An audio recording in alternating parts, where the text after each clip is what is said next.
तो गाइस कैसे हैं आप सब लोग। ट्रू डीमन के एपिसोड 113 और एक बहुत ही इंटरेस्टिंग एपिसोड के साथ हाजिर हो, क्योंकि इस एपिसोड का लास्ट सीन बहुत ज्यादा इंटरेस्टिंग है। लगता है कि राइटर ने मेरी सुन ली और उसने यहाँ पर वो सीन डाल दिया है।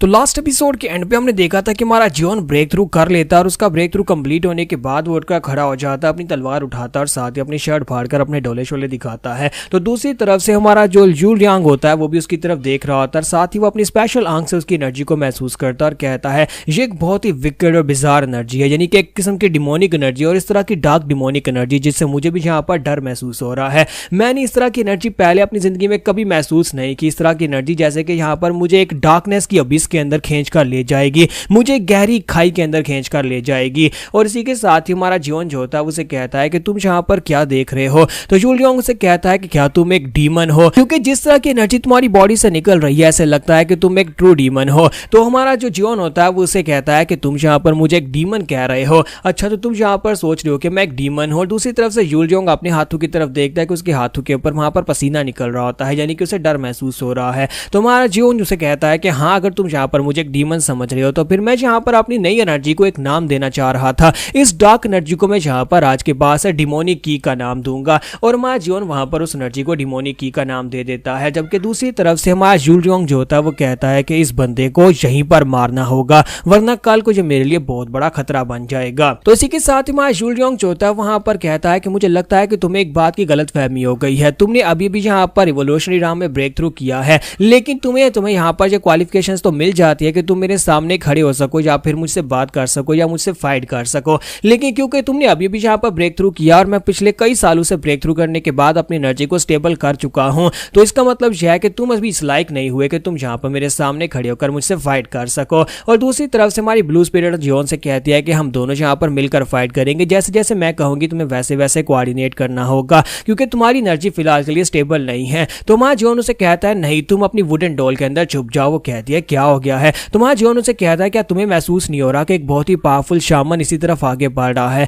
अगर उसने तुम्हारी एनर्जी को महसूस कर लिया तो वो तुम्हें कैप्चर कर लेगा और उसके बाद मैं दो लोगों से एक साथ फाइट करके तुम्हें नहीं बचा पाऊंगा। इस अकेले से निमटने के लिए मैं काफी हूं। और इसी के साथ ही वो उसे कहता है कि अपनी एनर्जी को किसी दूसरी जगह के ऊपर ट्रांसफर करो ताकि वो उसका पीछा करते हुए उस तरफ चला जाए। तो हमारी ब्लू स्पिरिट वहीं पर से अपनी एनर्जी को वहां से एक अलग डायरेक्शन में फेंक देती है। तो जूल यांग कहता है कि अभी अभी इसने क्या किया। तुम्हारा जॉन उसे कहता है क्या मतलब है किसने क्या किया। और ब्लू स्पिरिट वहीं पर लकड़ी की डोल बन जाती है और जॉन उसे अपनी जेब में रख लेता है। तो जूल यांग कहता है कि यहाँ पर मेरी जूनियर सिस्टर नहीं, वो जो लड़की मेरी जूनियर सिस्टर के जैसी दिखाई देती है जो तुम्हारे लिए यहाँ पर मुझसे फाइट कर रही थी, अभी अभी वो यहाँ पर एक लकड़ी की डोल में चेंज हो गई। तुम्हारा जॉन कहता है कि इसका मतलब यह है कि तुम उसे देख सकते हो, इसका मतलब यह है कि तुम्हारी आंख कुछ ज्यादा स्पेशल है और तुम्हारे पास ये आंख नहीं होनी चाहिए, तो मुझे ये तुम्हारी आंख चाहिए। तो इसी के साथ ही जूल यांग कहता है कि क्या तुम्हें लगता है कि तुम मेरी आंख निकाल सकते हो। और दोनों वहां पर एक दूसरे को घूर कर देखते हैं, फिर साथ ही गायब हो जाते हैं और दोनों एक दूसरे के ऊपर अटैक करना स्टार्ट करते हैं। बिल्कुल वहां पर स्पीड में फाइट चल रही होती है, दोनों एक दूसरे के ऊपर अटैक कर रहे होते हैं और दोनों के अटैक्स काफी ज्यादा पावरफुल होते हैं। बिल्डिंग्स टूट रही होती हैं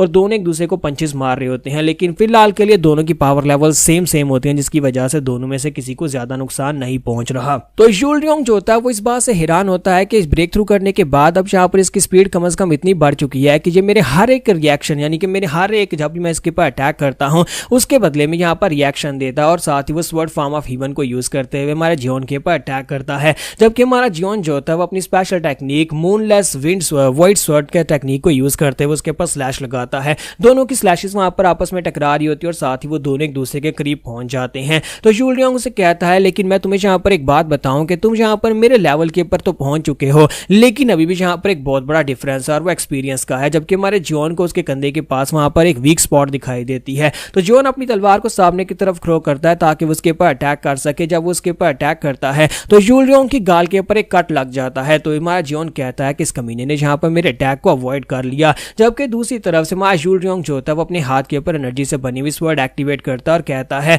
अब यहाँ पर तुम्हारी बारी है। और इसी के साथ ही वो उसके ऊपर जब अटैक करने लगता है तो जॉन उसका हाथ पकड़ता है और अपने हाथ से अपनी तलवार को छोड़ देता है, जिसकी वजह से जूल यांग को उसके ऊपर अटैक करने का मौका मिल जाता है। वो उसकी थोड़ी के ऊपर एक जबरदस्त घुटना मारता है और उसे कहता है, अवेकनिंग के बावजूद तुम्हारे पास काफी खतरनाक एनर्जी है, लेकिन जब तक तुम उसे यूज करना सीख नहीं लेते तब तक तुम कुछ भी नहीं कर सकते। और हमारा जियोन उड़ता हुआ पीछे की तरफ गिर रहा होता है, जबकि इसी के साथ ही हमारा यूल रियोंग बड़ी तेजी के साथ आगे बढ़ता है और कहता है इस दुनिया में सिर्फ और सिर्फ एक मैं ही हूं जिसे यहाँ पर रिवोल्यूशनरी राम में पहुंचने का स्पेशल टाइटल मिला है, और इस दुनिया में स्पेशल पावर सिर्फ और सिर्फ मेरे पास है। कोई भी यहाँ पर हेवन एंड अर्थ में मेरे जितना पावरफुल नहीं है। और वो अपना हाथ आगे बढ़ाता है, जियोन की बॉडी के अंदर दंसा देता है। तो हमारी ब्लू स्पिरिट भी चलाकर उसे कहती है कि लड़के लड़के क्या तुम ठीक हो। और इसी के साथ ही वहां पर टोड पॉइजन किंग मास्टर बेग साहब पहुंच जाते हैं और कहते हैं कि ग्रेट यंग मास्टर यानी फर्स्ट यंग मास्टर यूल रियोंग, ये तुम क्या कर रहे हो, ये लड़का मेरा डिसाइपल है, प्लीज यहाँ पर इसको मत मारो, इसको छोड़ दो। और उसके करीब पहुंचने के बाद उसे बताता है कि ये मेरा डिसाइपल है। तो यूल रियोंग उसे कहता है कि क्या तुम यहाँ पर देख नहीं पा रहे कि मैं इससे फाइट कर रहा हूँ, और क्या तुम यहाँ पर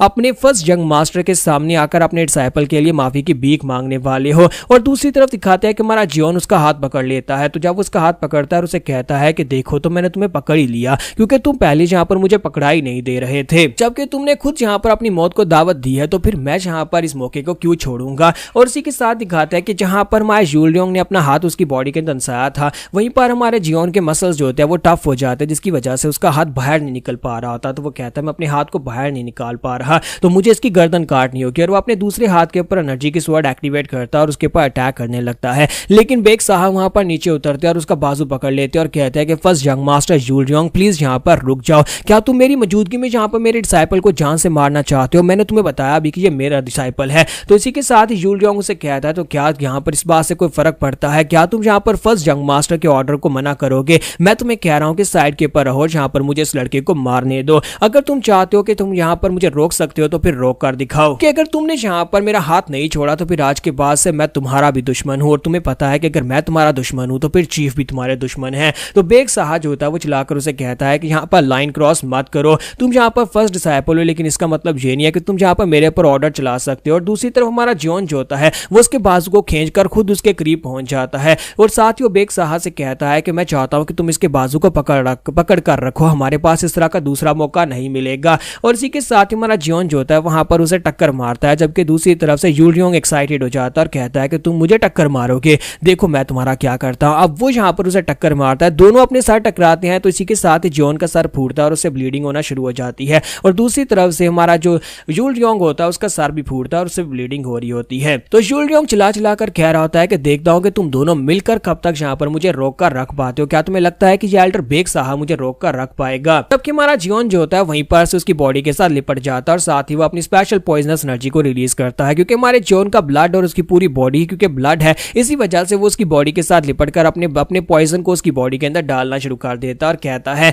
चाहे तुम यहाँ पर रिवोल्यूशनरी राम में क्यों ना हो, लेकिन जब यहाँ पर फुल ब्लड तुम्हारा यानी फुल पॉइजन तुम्हारी बॉडी के आर पार होगा तो क्या तुम यहाँ पर अपनी पूरी बॉडी के अंदर से पॉइजन को नॉलिफाई कर पाओगे, लगता नहीं है कि तुम ये कर पाओगे। और यूल रियोंग जो होता है अब यहाँ पर उसे भी एक झटका लगता है, क्योंकि वो ऐसा नहीं कर पाएगा, अगर पॉइजन उसकी पूरी वेन्स के अंदर फैल गया तो वो उसे नहीं निकाल पाएगा। तो यूल रियोंग जो होता है वहीं पर से अपने हाथ के ऊपर उसने जो स्वर्ड एक्टिवेट की होती है वहीं पर से अपने हाथ को हमारे जियोन की तरफ मोड़ता है, ताकि वो उस एनर्जी की स्वर्ड जो है उसका रुख हमारे जियोन के सर की तरफ हो जाए। और वो तलवार जो होती है वो जैसे हमारे जियोन के सर के अंदर पियर्स होने लगती है, और वो उसे कहता है कि कमीने कही कि मैं तुम्हें आज यहीं पर मार डालूंगा। और जब वो तलवार जियोन के औरदा करीब पहुंचती है, इसी के साथ ही बेग साहब जो होते हैं वहां पर यूल रियोंग की गर्दन के ऊपर मारते हैं, जिसकी वजह से वो बेहोश हो जाता है, क्योंकि पॉइजन की वजह से वो पहले काफी ज्यादा कमजोर हो गया था। तो उसके बेहोश होने के बाद बेग साहब उसे कहते हैं कि बस बहुत हो गया, मुझे लगता है कि अब इतना काफी है। तो अब यहाँ पर वो जियोन से कहते हैं कि चलो यहाँ से निकलते हैं। तो जियोन कहता है नहीं, मुझे इस कमीने को मारना है। तो बेग साहब उसे कहता है अगर तुमने यहाँ पर इस लड़के को मार दिया तो फिर यहाँ पर इस सेक्टर के चीफ हमें नहीं छोड़ेंगे, तुम उनके फर्स्ट डिसाइपल को इस तरह से नहीं मार सकते। तो हमारा जियोन उसे कहता है कि ये कमीना मुझे मार सकता है तो मैं इसे क्यों नहीं मार सकता, अगर यहाँ पर मैं इसे अपना दुश्मन बना सकता हूँ तो फिर चीफ को भी बना सकता हूँ। लेकिन मास्टर बेग साहब की बात मानने के बाद वो उसे कहता है कि चलो ठीक है, तुम्हारे कहने पर मैं इस कमीने को जिंदा छोड़ देता हूँ। और साथ ही हमारा जियोन कहता है लेकिन एक चीज वो तो मैं नहीं छोड़ने वाला। और साथ ही हमारा जियोन उसकी आंख के अंदर अपना हाथ डालता है, उसकी आंख के अंदर से उसकी आई बॉल को बाहर निकाल लेता है और कहता है इस कमीने के लिए ये आंख कुछ ज्यादा स्पेशल है, इस कमीने के पास ये बिल्कुल भी नहीं होनी चाहिए, क्योंकि ये कमीना तो वैसे भी मुझसे बदला लेने के लिए आने ही वाला है। तो चलो अगली बार ये कम से कम इस आंख को तो यूज नहीं कर पाएगा। तो यहाँ पर हमारी एपिसोड 113 का एंड हो जाता है और नेक्स्ट एपिसोड में देखेंगे कि हमारा जियोन अब यहाँ पर क्या करेगा। क्या अब यहाँ पर उसके लिए खतरा और भी ज्यादा बढ़ गया है, क्योंकि जब यहाँ पर चीफ को पता चलेगा, जो कि सेक्टर का सेक्टर लीडर है, उसे पता चलेगा कि उसका फर्स्ट डिसाइपल बुरी तरह जख्मी है, उसकी आंख भी निकल गई है, तो वो क्या करेगा।